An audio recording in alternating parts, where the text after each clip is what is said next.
अब बात middle east की, जहां ईरान में सुप्रीम लीडर अली खामेनेई का उत्तराधिकारी चुन लिया गया है। सूत्रों के मुताबिक अली खामेनेई के दूसरे बेटे मुज्तबा खामेनेई को नया सुप्रीम लीडर बनाया जाएगा। तो क्या मुज्तबा खामेनेई के नेतृत्व में ईरान बनाएगा परमाणु बम? देखिए रिपोर्ट।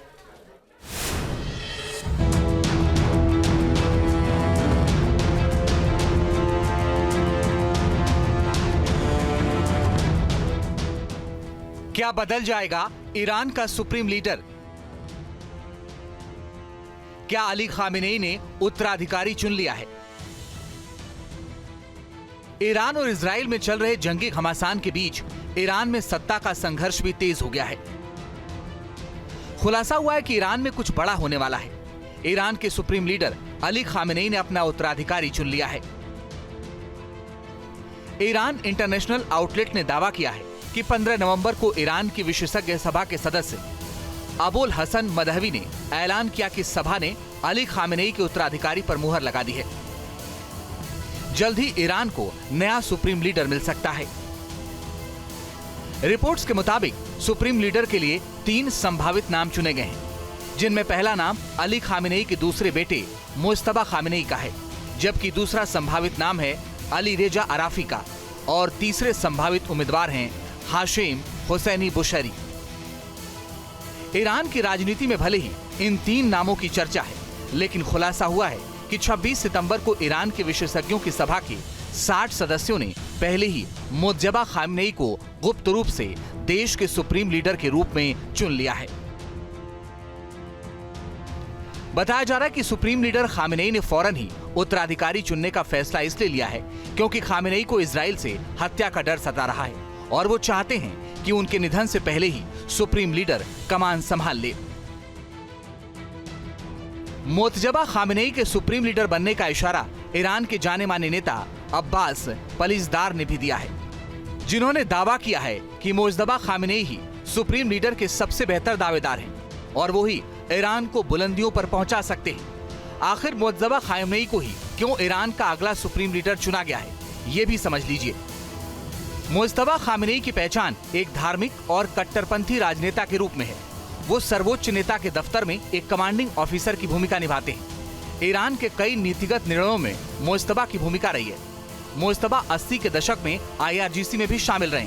साल 2009 में मुज्तबा ने ईरान में सरकार विरोधी प्रदर्शनों को दबाने में अहम भूमिका निभाई थी।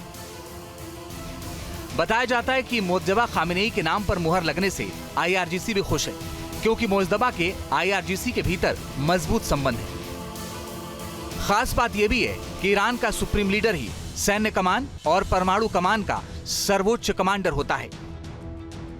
इसलिए जानकारों का मानना है कि मुज्तबा खामेनेई के गद्दी संभालते ही ईरान अपना परमाणु कार्यक्रम तेज कर सकता है, परमाणु बम बना सकता है, क्योंकि अमेरिका में ट्रंप की जीत के बाद से ईरान की बौखलाहट बढ़ गई है। मुज्तबा खामेनेई ईरान के सुप्रीम लीडर अली खामेनेई के पुत्र हैं, लेकिन इनकी अलग पहचान भी है। दरअसल 2009 में जिस समय तत्कालीन अहमदीनेजाद सरकार के खिलाफ विरोध प्रदर्शन जबरदस्त तरीके से हो रहे थे, तो इन्होंने बड़ी भूमिका निभाई थी उस प्रदर्शन को कुचलने में। यानी कि तभी से पता चल गया था कि इस्लामिक शिक्षा प्राप्त यह व्यक्ति, जो कि ईरानियन रेवोल्यूशन गार्ड के साथ भी काम कर चुका है, वास्तव में कट्टरपंथ की एक प्रयोगशाला है। और यही वजह है कि ईरान के अंदर इनका सत्ता में आना मतलब यही है कि ईरान अंतर्राष्ट्रीय स्तर पर और ज्यादा अलग थलग पड़ जाएगा। ईरान के कट्टरपंथी भी लगातार ईरानी सरकार को परमाणु बम बनाने को कह रहे हैं, ताकि अमेरिका और इजराइल के हमलों से बच सके। ईरान के विदेश मंत्री ने भी धमकी दी है, यदि IAEA बोर्ड ऑफ गवर्नेंस में ईरान के खिलाफ प्रस्ताव जारी किया जाता है तो हम अपने परमाणु कार्यक्रम में नए उपायों को लागू करके जवाबी कार्रवाई करेंगे। अगले साल हमारा परमाणु कार्यक्रम संवेदनशील और जटिल होगा। हम किसी भी स्थिति और परिस्थितियों के लिए तैयार हैं। ईरान की इन धमकियों से यह आशंका है कि अगर ईरान में मुज्तबा खामेनेई नए लीडर बनते हैं तो ईरान परमाणु बम बना सकता है, क्योंकि IAEA पहले ही कह चुका है कि ईरान परमाणु बम बनाने के करीब है। माना जा रहा है कि अगर ईरान ने परमाणु बम बना लिया तो फिर अमेरिका और इजराइल के लिए उस पर काबू करना मुश्किल हो सकता है। मिडिल ईस्ट में इजराइल और अमेरिका की चुनौती कई गुना बढ़ सकती है। Team news nation. News nation अब व्हाट्सएप पर। खबरों के ताजा अपडेट के लिए न्यूज नेशन के इस क्यूआर कोड को स्कैन करें।